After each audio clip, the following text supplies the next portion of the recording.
Welcome, beautiful humans. It's Jenny Oceans. It feels nice to be back. As always, I want to show my respect for the original custodians of this land, where I reside right now, the Bundjalung people, the Bundjalung land, the Bundjalung tribe, and the Yugambeh people. Forever grateful for the connection that the original custodians have created with this land. Forever grateful to be able to call this land my home. Grateful for the connection that's been created. The connection with Earth, to live on Earth and with Earth, together with her in harmony. The understanding and the knowledge that's been created that is shared with us. Every day I feel grateful to call this place my home. Respect for all who's walked before us, all's walking with us, and all that we walk after us. Thank you. Welcome, everyone. And as you know, I don't cut, I don't polish. I believe in truly being true and authentic in all and everything that I do. I teach people, I show people how to live a true, authentic life. So I got to show up in my true, authentic self always. What I'll be sharing with you today is something very different. I'll be sharing a part of my chapter out of my book. And I was surrounded by snakes and rats on top of the hill on my own. So life, I see life as a book. Our life is a book filled with different stories and chapters. And they are just that. They're chapters. It's part of the game. It's part of our life. And I have come to the part of my life, which I did within the last 6 months, where I have truly embodied my true self. I've come to a place where I have so much deep, unconditional, pure love for myself. And I have come into this place of feeling deep peace and bliss. So when a friend asked me, she's like, "You don't share enough." I was like, "I see no need for it." And today I shared a part of a chapter. I shared an old chapter because our life is a book that we are creators of. Whether that's being conscious or unconscious, we are still creating our life every single day. The life you're living right now is what you created in the past. What you will live tomorrow and the next day is what you're creating now. But the amazing part is when we choose to truly finalize our chapters and put a full stop to it and finalize all chapters that are open. So every single chapter of our life that is still unfinished, and they're unfinished because we haven't acknowledged them. We haven't finalized them. They're still open cans of worms. There's still things that aren't finished. And if we're not finishing our old chapters, it is impossible to continue writing our book, our life, as a place from coming of that true authenticity, where we're scripting a future where we're truly living the life we desire to live, because it is impossible to continue and to script and to embody the woman you truly want to be if you haven't finalized your previous chapters. It's like a computer. It's like having a million windows open. Your computer is just not going to work. So how do we do that? For me, and how I explain for my clients, is that when we can see our previous chapters from an eagle eyes, from a bird's eye view, from an eagle view, where we spread our wings out and we can look down onto our chapters, and we can look at them chapters, no matter how hard they were, we can look at them and come from a place of absolute unconditional love. We can come to them and look at them from a frequency of absolute unconditional love. That's nothing you can fake. That is something you have got to do and go through to finalize. And eventually, we have finalized all of the open chapters, and we can start scripting the version of ourselves that we truly desire to live as the woman we desire to be. Now I'm going to have a sip of my cacao.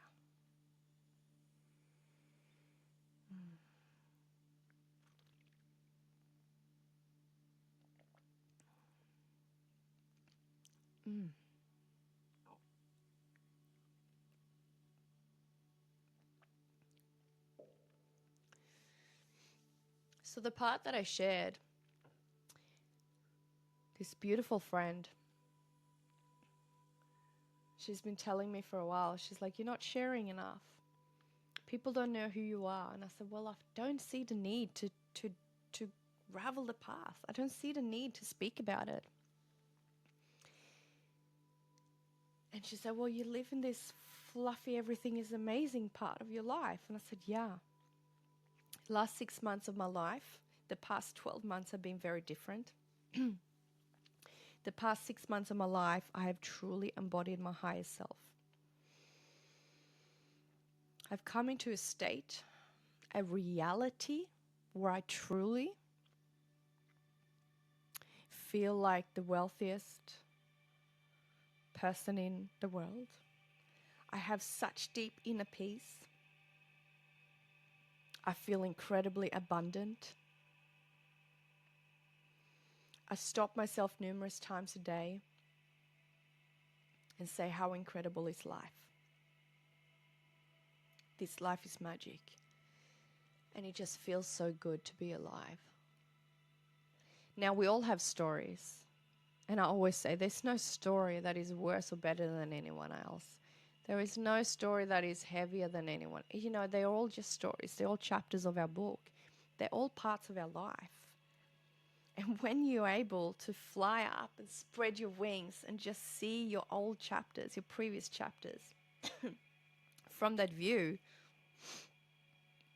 and you have nothing but absolute unconditional love, you move on, you move forth. So today I shared something with my friend. I don't know why, it just came through.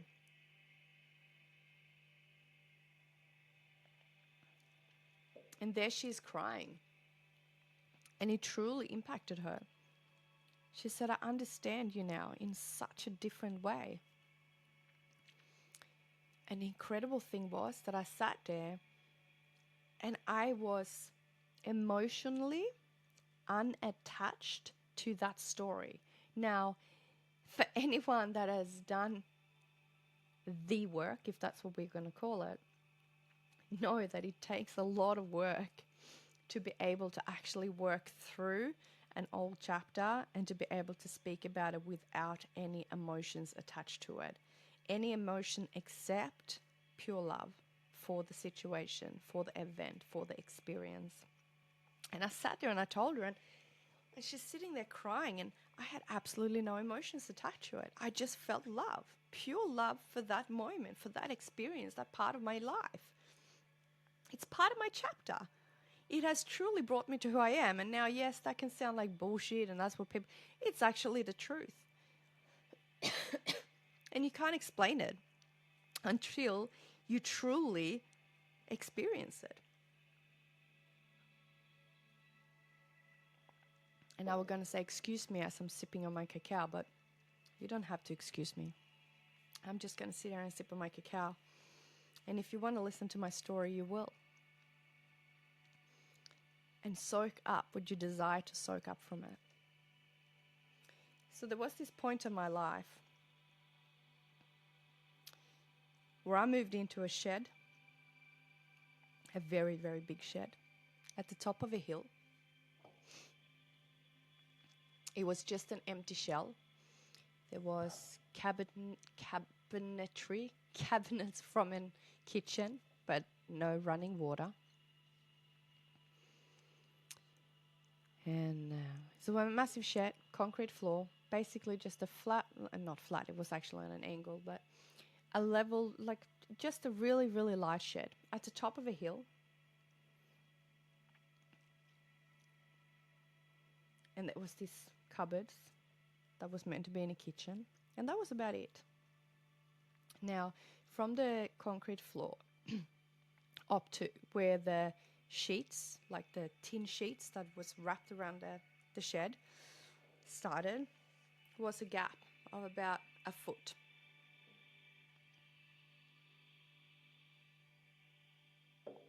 Now here I was.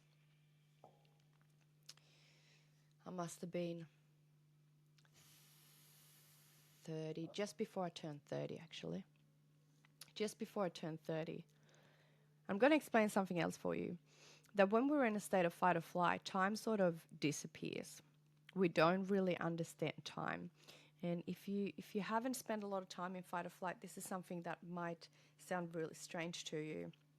But saving mechanism of the human being is that when we're in certain situations, our mind actually starting to forget things.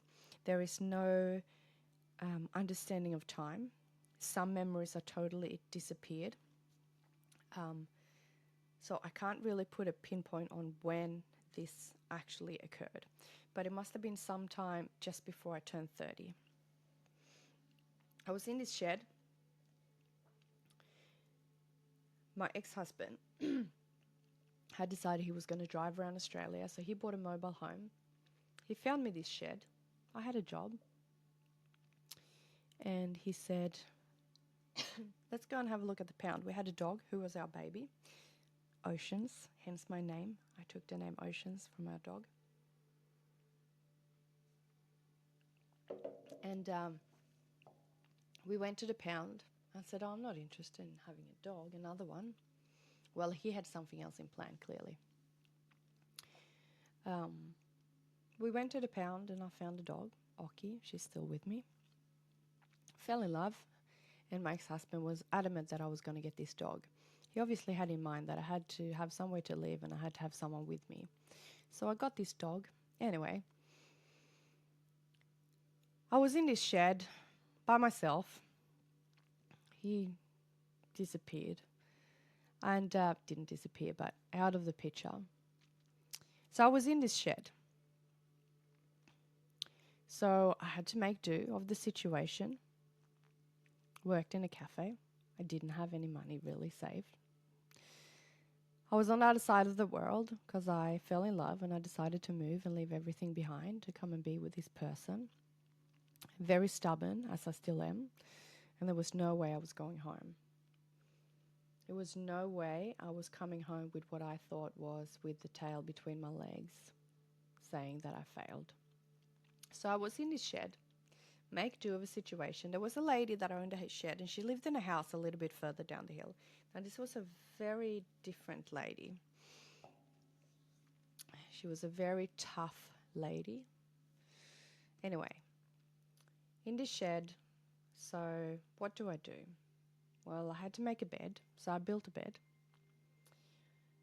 I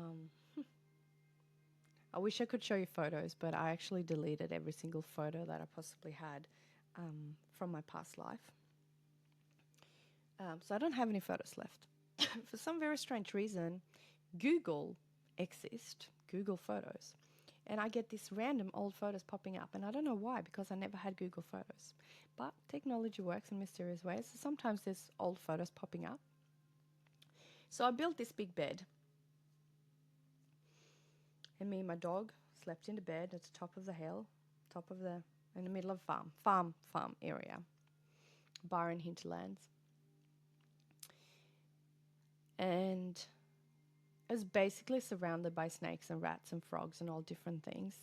Laying in bed at night, all I could hear were all this different sound from different creatures. I had my dog and we snuggled up. So I had to protect myself, so I went and got like this dream weaver, dream catcher, dream nets that I put them, mossy nets, but more like decoration dreamers. So I went and got a massive one of them and I put it around my bed, so at least when I was sleeping at night time, I would tell myself that nothing would come into my bed. Now I sort of tried to set up a little kitchen, had no running water, so I had these water tanks. Now I came to the shower. I had to be able to wash myself, right, because I still had to go to work. So I took my little 2-door budgie, my car, to Bunnings. I was like, how the hell am I going to make a shower, a bath? So I went to Bunnings. And they had a bathtub on specials. I bought the bathtub, jammed it in my car. Now I had this little camping shower that actually heated, with gas bottle heated. the water. So I placed the bath where the biggest slope was so the water could run straight onto the concrete floor and out into the paddock. I screwed and hammered and set the shower up so I sort of could have a shower. Amazing. I had a shower. Now the toilet, you had to walk outside, and further up on the hill was this really, really, really, really, really old toilet. Just basically an old bathroom sitting at the top of the hill. Very weird. There was walls, but they were like half broken walls. It was basically the frame of the walls where there was a shower, non-usable. And there was the toilet and a sink. So I could go to the toilet. Now, this toilet hasn't been used for however long. It was just sitting at top of the hill. Quite gross. But there was a toilet. Now, if I had to go to the toilet after it became dark at night, it was pretty daunting. So I had to figure out some lighting. So I went to Bunnings and I got some lights that turn on by themselves, sensor lights, so that I could actually go to the bathroom. Now I set this little home up. I needed a desk, so I went to Bunnings and I bought doors. And doors was the cheapest way for me to build a desk. So I bought doors, and at this time of my life, I was really good at creating furniture with milk crates. The crazy crate lady is what my partner later, my beautiful man that I still have in my life, he started calling me the crazy crate lady. I built many furniture with milk crates. So I collected milk crates and I made a very big desk. It was my table and desk. 2 doors. And I set that up. And then I got a broomstick and I hanged it up some funny way. And that was my wardrobe. So I had all my clothes hanging up. And I actually had a tiny little TV on top of milk crates. And I had a old cable drum as a table next to my bed. And this was my life. Now my dog started to become really naughty and she started to escape, and I had to bring her to work and I had to chain her up at the cafe so that I could work and still earn some money. And I worked for a little while. Now, that was my reality. And if you've been in situations, you're realizing that you do what you have to do to get through certain experiences in life. Sometimes you actually don't have a choice. I mean, you always have a choice, but I chose to survive. I always chose to survive. I'm an excellent survivor. And I'm absolutely excellent to get through situations. I'm excellent coming through up with solutions and make the most out of things. So that was my life. Now, how long did I live there for? To be really honest, I actually don't know. As I said, your mind, when you're in constant fight or flight, actually start to cut out to keep you protected. And this was at the end of very many chapters prior to that. So at this state, I had very many chapters that was very open and very unfinished. But this was my life. And I still found magic in that moment. I used to take my dog for walks down the country road, down the farm road every single day, or go for jogs and runs every single day. Running became part of my life. When I moved to Australia, I said I'm going to learn to love to run because I never liked running. And I fucking did. I learned how to love to run. So this was my story. There is so much more to tell, but oh my God, it's Saturday, 11th of January, 11 o'clock. So this was my reality. This was my life. There was no lock on my door. There was a gap between the door. On a farm, anything could creepy crawl in. I would lay in bed at night. I would listen to all of the creatures. I had to build my bed. I mean, didn't have to, but I did. I built my bed. I created a shower situation. I created the plumbing to come from the tap on the outside garden tap into my shower. I created a bathroom out of a freaking broken down bathroom. I still went to work. I then had to put my dog. Actually, she always escaped. And I was like, where the fuck is she escaping from? So I bought this really, really big esky and I had to fill it with water all the way up so that she couldn't move it to get through the gap. Hilarious. One time I had this brand new Porsche Cayenne with a beautiful lady, and she called the number and tag, and she actually brought my dog to work.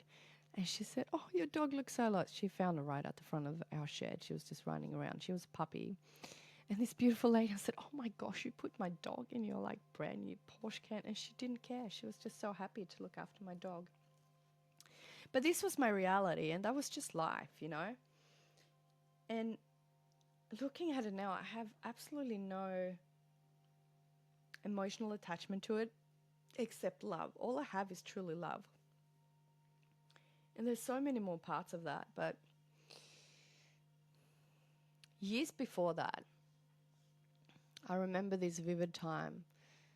It was a very long time before that. Years before that, I lived in a warehouse in Byron. And I remember praying so hard one night. And I was praying and I was praying and I was praying. And we also had a church next door. So there was a lot of God energy around. But I remember this night I walked downstairs and I was laying with the Bible and I prayed so hard. And I went through a really deep journey that night. I actually physically vomited from all of the things coming through and coming out of me, which might sound very weird, and it was fucking weird at the time. And I was praying so hard. All I want is to be loved for who I truly am. All I want is to be loved for who I truly am. All I want is to be loved for who I truly am. All I want is to be loved for who I truly am. I prayed so hard on it. I just want someone to see me and love me for who I truly am. I always had faith. There was years of me not wanting to wake up the next day. There was years of a lot of different experiences. It was years of daily anxiety. There was years of panic attacks. There was years of trying to end my life. There was so many different experiences. And they're all part of my book, right? They're all part of my chapters. But I remember living in this shed. And even before this shed, I wanted to live in a home with cow and ocean views. And I basically got that in the shed. I had a cow paddock right at the front. The ocean, I could not really see it, but it was there at the bottom of the mountain, of the hill. Anyway, it was time to leave the shed. I couldn't stay because the lady decided that she had to kick me out. I actually forgot about that part and I just remembered. So I finally got a home, which was the shed, and I finally made it mine. And then all of a sudden, this lady, she changed her mind. She didn't want to have me there anymore. It wasn't working anymore. To be fair, the lady was very mentally unhealthy. So I'm probably lucky she kicked me out. She actually took her life not long after that. So I'm very grateful that she actually got me out of there. But she kicked me out. I was like, what the hell am I going to do now? Oh, that's what happened. Anyway, so I had to pack myself up. And I had a friend that actually before that, like I'm saying, when you're living in fight or flight, your memory actually goes freaking wonk. And then when you talk about things, puzzle pieces come together. So I moved out of the shed and I had to sleep for a little while in my two-door hatchback car, whatever you call them, small cars, with my dog. So I would drive to different car parks. I would drive to a car park often near the water, and I would sleep in the car, and I'll be fucking shit scared. But I would sleep in the car, and then I would wake up, and I would drive my car to the kennel so I could go to work because I couldn't keep taking my dog to the cafe. So I would drive my dog to the kennel and have her there overnight. I did that for a little bit, and then a beautiful friend of mine, Byron living situations are very different. So I had a friend, she was renting a garage that she turned into a bedroom, a nice bedroom. It was a beautiful house at the top. And she said, you can come and sleep at the floor of my garage, and yes, you can bring your dog. So grateful. Anyway, I think I used to earn $600 a week working in a cafe. And I seen this house coming up on a farm, a beautiful, freaking beautiful studio house, like self-contained house, but 1 bedroom, which was a couple of streets away from the shed where I used to live. But we're talking farmland, so a fair way away. And I went to this house and I was like, fuck, this is amazing. How am I going to do this? The rent was $450 a week. I earned $600 a week. Now, bear in mind that I had been impregnated my brain with the secret in every single way possible since 2007. So for about 8 years, I had already been working on the law of attraction, manifestation, numerous vision board, understanding how my brain works. So much work already. So anyway, so I lived in the shed, then I lived in my car, then I lived on the floor in my friend's house, dropped my dog at the kennel so I could go to work. And this house came up for rent. So I went to look at this house, this beautiful freaking 1 bedroom cottage house on a farm. Absolutely stunning. And I walked up and I looked at the house and I was like, holy shit, this is amazing. Fully furnished. Can you believe it? Fully furnished house with a massive cow paddock at the front with cows everywhere. There was a house a little bit further up, like pretty close on the same property. A lady owned the house and she lived there. And the person that was showing me the property was her personal assistant. So I looked at this house, fully furnished, freaking amazing house. I was like, holy shit, this is amazing. $450 a week, I earned $600. And I started talking to Anna, beautiful Anna, on the veranda. I was remembering it. We were standing on this big, beautiful veranda at the front of this house talking. And she said she was from Sydney and I mentioned my ex-husband's name. And she looked at me. I'm just going to tell you something. There is no such thing as coincidence. Just so you freaking understand this, I want you to truly understand that there is no such thing in life as coincidence. She knew him.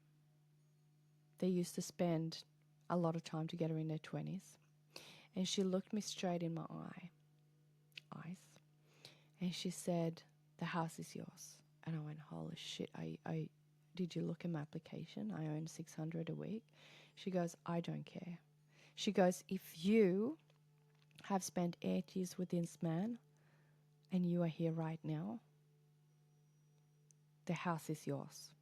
She goes, I do not care what the paper is saying. The house is yours because I know you will make it work. Thank you. I got the house. I moved into the house. And about 2 weeks after that,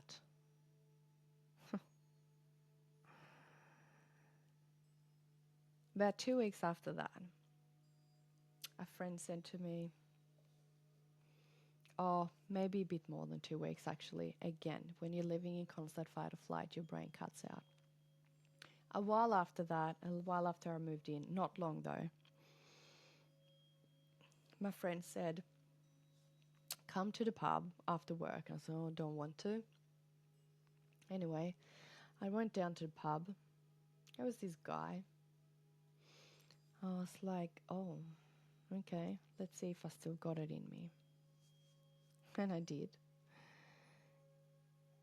And I was absolutely sober.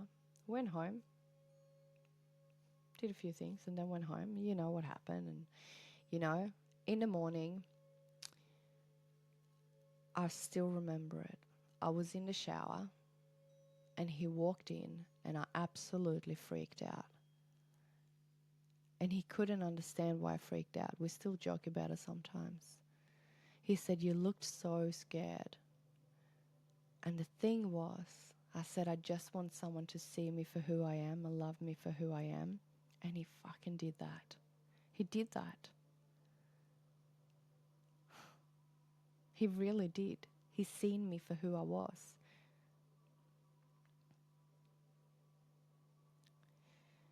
And that is just part of the chapter. That is just a chapter. That is part of the book. But I want you to understand that there's nothing in life that is a coincidence. Coincidences don't happen. It's synchronicities. There is clues. There is crumbs. There is no such thing as fucking coincidence. That is non-existent. So for me to be here now, 18 years later from when this crazy experience started when I came to Australia. Obviously, there's chapters from before Australia, but Australia's chapters have been major. So when I now sit at the front of my house every single day, and this has happened in the last 6 months, I have truly embodied my higher self. And I fucking mean it when I say it. And I'm so proud of it, and I will not stop talking about it. When I sit at the front of my house every single damn morning, I sip on my cacao, or my hot water, or my lemon tea, or my Chillajet, whatever I'm drinking. I sit there. I listen to the birds. I speak into Mother Earth. I connect with my body, my soul, and I feel like the wealthiest person in the entire world. Life feels magical.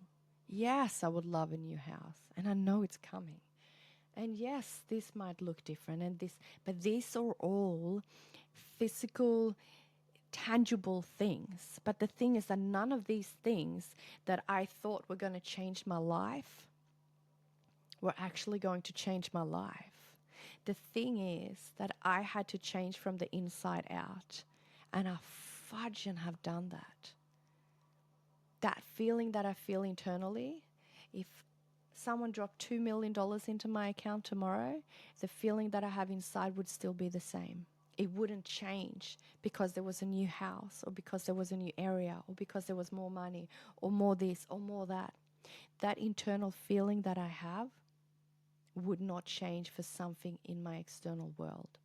I have worked hard for that feeling. I have really done a lot of things to find my true self. And the past 6 months, the past year, I have truly embodied my higher self. So I think I should share my stories a little bit more for you to understand where I'm coming from. And understanding that we all have stories. And I tell you all the time, we have all crawled through the mud puddles just like the beautiful lotus. And the mud puddles, it doesn't matter how deep they are, how thick they are, whatever they are, they're experiences. We all have them. And they're only part of our book. They're part of our life. And when you choose to decide to become a conscious creator of your life, when you choose to actually take responsibility for your life, I mean, sitting in the victim seats where it's all nice and comfortable and you can blame everything on everyone, and we all done that. I did that for a long time. It's quite comfortable because it keeps us, we think it keeps us safe.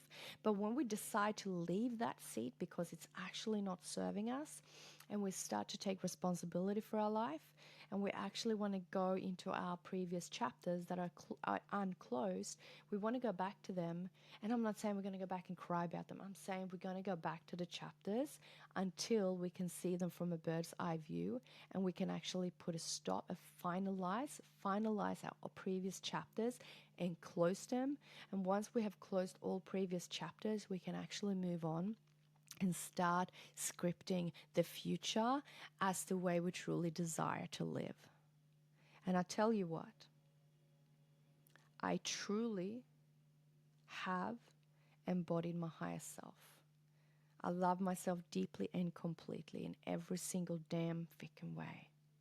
Yes, I'm human. There is ups and there is downs. Absolutely. I would be lying if that wasn't the truth, if I didn't share that with you. But the truth is, I have truly embodied my higher self, and I feel such deep peace inside, and it's such a delightful, delicious freaking feeling. I tell you what, there is no external thing that could possibly come close to changing that. So for all of those years what I laid in bed praying, I just want to be seen and heard and loved for who I truly am. I want someone to love me for who I truly am. Who I was speaking to was me. So even though I said that when I was in the shower that day and my partner's seen me and he actually loved me, yes, that might have been truth. But it still took me years after that to realize that for me to receive absolute unconditional love, I had to first see myself. I had to love myself deeply and completely, and I didn't. It took a very long time.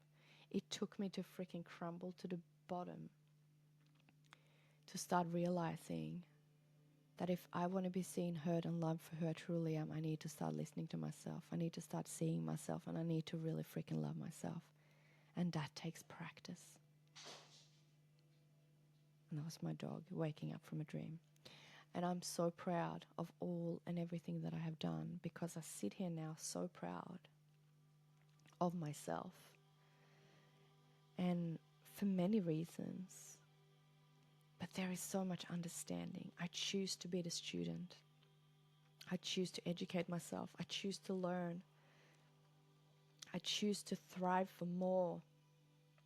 Not more as in more dollars or more things, more depth of myself. I want to know every single part of myself. When it feels scary, I want to go further. When I feel I can't do it, I want to prove to myself I can do it. Because I am the creator of my life. I'm the master of my life. Why do I love breath work so much? Because it's freaking purity. Why do I love jumping in that ice bath so much? Because I prove for myself that no matter how much my body tells me I can't do it and I'm going to die, I prove for my body that I can do it and I'm more than capable of doing it.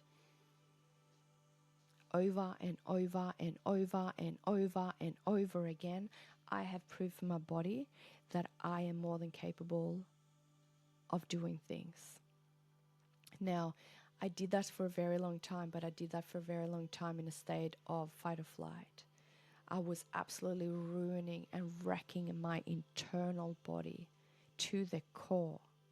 Absolutely ripped myself apart because I went through, I survived, I continued to surviving, getting through, but I did it on reserve, on my reserve tank. When I was doing this, I was in such deep state of fight or flight that I was tearing my body apart internally, absolutely mush.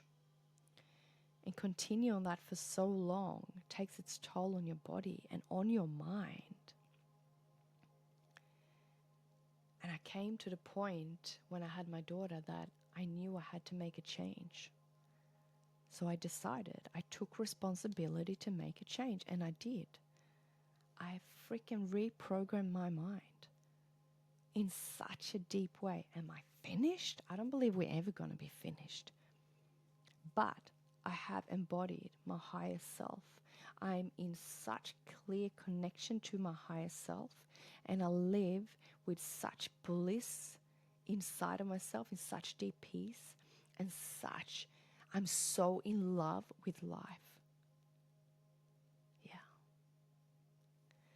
So that's what I want to share with you all. Thank you for listening. You've spent nearly 40 minutes allowing for yourself to receive my wisdom. And I want you to know that my words is medicine. So for you just sitting here listening is you allowing for yourself to receive my medicine. For that I'm grateful, incredibly grateful. I appreciate you. If you do enjoy what you're listening to, please let me know.